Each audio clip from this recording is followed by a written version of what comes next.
आपको किस बात की चिंता है कि आपका एक्सपोर्ट बिजनेस नहीं होगा?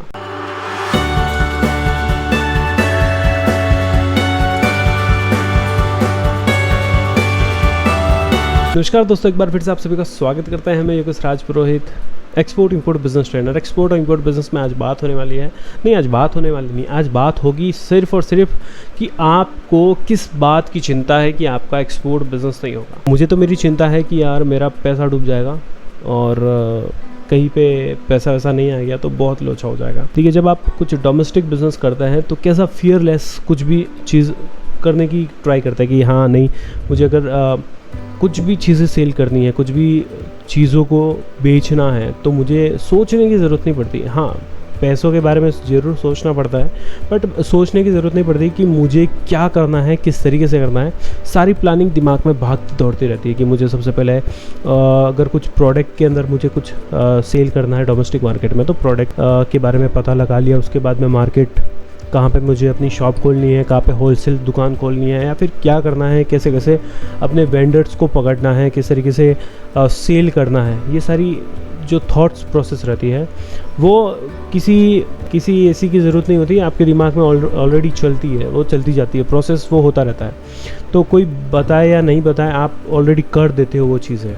ठीक है, तो जब बात डोमेस्टिक लेवल के बिज़नेस की आती है तो आपको किसी भी व्यक्ति को पूछने की ज़रूरत नहीं होती। आप बस सीधा सा है कि आपके पास प्रोडक्ट है तो मैं इसको भाई फाड़ दूंगा, मैं इसको बेच दूंगा, मैं इस प्रोडक्ट को कहीं भी बेच दूंगा, प्रॉफिट कमा लूँगा। इंडिया में आप बिलीव नहीं करोगे, जो डोमेस्टिक एक्सपोजर होता है, जो डोमेस्टिक न्यू स्टार्टअप होते हैं, उसमें से 60 to 70% स्टार्टअप जो है वैल्यू फॉर मनी होता है, या फिर इसको बोल सकते हो प्रॉफिटेबल होता है। बाकी के 30% नहीं होते। जो 70% जो स्टार्टअप होते हैं वो वैल्यूबल होता है और काफ़ी ज़्यादा प्रॉफिटेबल होता है।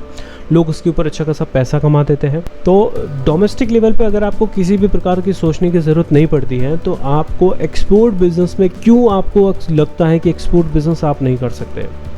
क्या कौन सी चीज़ आपको रोक रही है एक्सपोर्ट बिजनेस को करने से लेकर? देखिए, मैं ये नहीं कहता कि आपको एक्सपोर्ट ही करना है, आप एक्सपोर्ट ही करिए, ये करिए, आप इंपोर्ट भी कर सकते हैं। देखिए, बात यहाँ पे आती है पैसे कमाने की। अगर आपको पैसे कमाने हैं तो आप कुछ भी इंपोर्ट भी कर सकते हैं, आप एक्सपोर्ट भी कर सकते हैं। लेकिन मैं पर्टिकुलर एक्सपोर्ट की बात इसलिए करता हूँ क्योंकि यहाँ पर इंपोर्ट करने पे ड्यूटीज़ चुकानी पड़ती हैं, GST देना पड़ता है। हाँ, उसके बाद में भी आपको प्रॉफिट मिलता है, प्रोडक्ट के ऊपर प्रॉफिट मिलता है। क्यों मिलता है?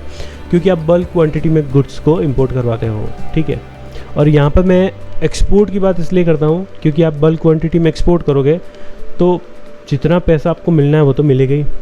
ठीक है, जैसे कि आपका किसी भी गुड्स के ऊपर आपने 5 से 7% का प्रॉफिट अगर ऐड किया है तो वो परसेंटेज तो मिलना ही है, वो प्रॉफिट तो मिलना ही है। उसके साथ साथ में गवर्नमेंट्स बहुत सारे बेनिफिट देती है एक्सपोर्ट को लेकर।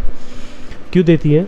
क्योंकि गवर्नमेंट चाहती है कि ज़्यादा से ज़्यादा लोग जो डोमेस्टिक बिज़नेस कर रहे हैं, जो इंपोर्ट बिज़नेस कर रहे हैं, वो एक्सपोर्ट बिज़नेस में इन्वेस्टमेंट करें, एक्सपोर्ट बिज़नेस की ओर अग्रसर हो, ताकि एक्सपोर्ट बिज़नेस बढ़ेगा, GDP बढ़ेगी, इंडिया की इकोनॉमिक ग्रोथ होगी। तो ये बहुत सारा लंबा प्रोसेस है जो गवर्नमेंट चाहती है कि आप करिए। अब मेरा पर्सनल जो मेरा पॉइंट ऑफ व्यू है कि आपको क्यों करना चाहिए। ठीक है, आपको ठीक है देशभक्त बनना है, बन सकते हो, लेकिन जब आप एक्सपोर्ट करते हो तो आपका प्रॉफिट जो है वो बढ़ जाता है। कैसे बढ़ जाता है? सिंपल सा एग्जांपल है कि डोमेस्टिक में आप अगर रिटेल की शॉप, होलसेल की शॉप ओपन करके बैठे तो रिटेल में आप 10 चीज़ें बेच सकते हो, होलसेल में आप 100 चीज़ें बेच सकते हो। कितने दिन में? 1 दिन में। ठीक है, तो 100 चीज़ें शॉप पर बेच सकते हो, 1000 चीज़ें आप होलसेल में बेच सकते हो। 10 दिन की बात करता हूँ। लेकिन अगर आप 10 दिन में अगर एक शिपमेंट पूरा करते हो, 10 दिन में अगर आप एक शिपमेंट पूरा अच्छे से एक्सपोर्ट कर देते हो, ऐसा कोई बिज़नेस नहीं है जहाँ पे क्रेडिट नहीं होता। हर एक बिज़नेस में क्रेडिट होता ही है। एक्सपोर्ट भी करोगे तो कोई भी ट्रांजिट पीरियड जो है 12 से 15 दिन का होता है, मतलब 15 दिन के अंदर अंदर आपका पेमेंट जो है आपके पास आ जाएगा। ठीक है, अब पेमेंट तो आ जाएगा आपके पास, वहाँ पर आप देखिए कि आपने गुड्स कितना एक्सपोर्ट किया है, क्वान्टिटी कितनी एक्सपोर्ट की है। कोई भी शूज़ का पेयर ले लीजिए, अगर आप जो रिटेलर शॉप है, रिटेल शॉप में आपने 100-150 जोड़ी जो है सेल की है 10 दिन में, आपने 1000 जोड़ी जो है होलसेल में जो है सेल की है, आप अगर एक्सपोर्ट की बात करें तो 12 से 15 दिनों में आपने कम से कम 10 से 15 हज़ार जोड़ियाँ सेल कर दी होती है। अगर डोमेस्टिक बिजनेस में अगर आप एक पेयर के ऊपर आपने 100 रुपये कमाए हैं, तो एक्सपोर्ट बिजनेस में आप मान लीजिए आपने 50 रुपये ही कमाए हैं, तो 50 इंटू 10,000 पीस, मतलब प्रॉफिट हो गया आपका 5 लाख रुपए। कितने दिनों में?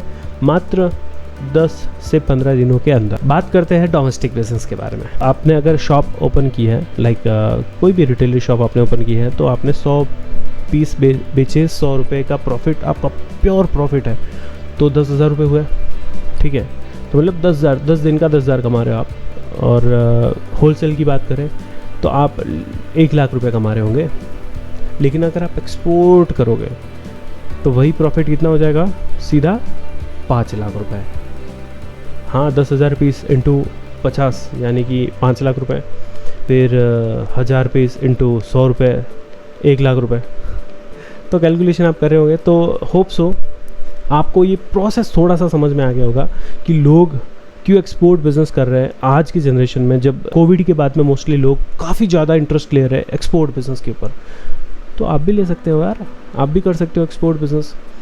अगर आपको एक्सपोर्ट बिजनेस करना है, ठीक है, आप रियली इंटरेस्टेड हो, आप मुझे डीएम कर सकते हो मेरे इंस्टाग्राम चैनल पे कि मुझे इस फलाने प्रोडक्ट का एक्सपोर्ट करना है या फलाने प्रोडक्ट का इंपोर्ट करना है। जो भी करना हो मैं आपकी हेल्प करूँगा, ठीक है। और हम तो बैठे ही हैं यहाँ, बस चैनल को सब्सक्राइब ज़रूर कीजिए। अगर आप नए हो तो डेफिनेटली आप बेझिझक चैनल को सब्सक्राइब कर लीजिए और बेल आइकन दबा दीजिए। और मिलते हैं अगले वीडियो में। टिल देन, जय हिंद, जय भारत।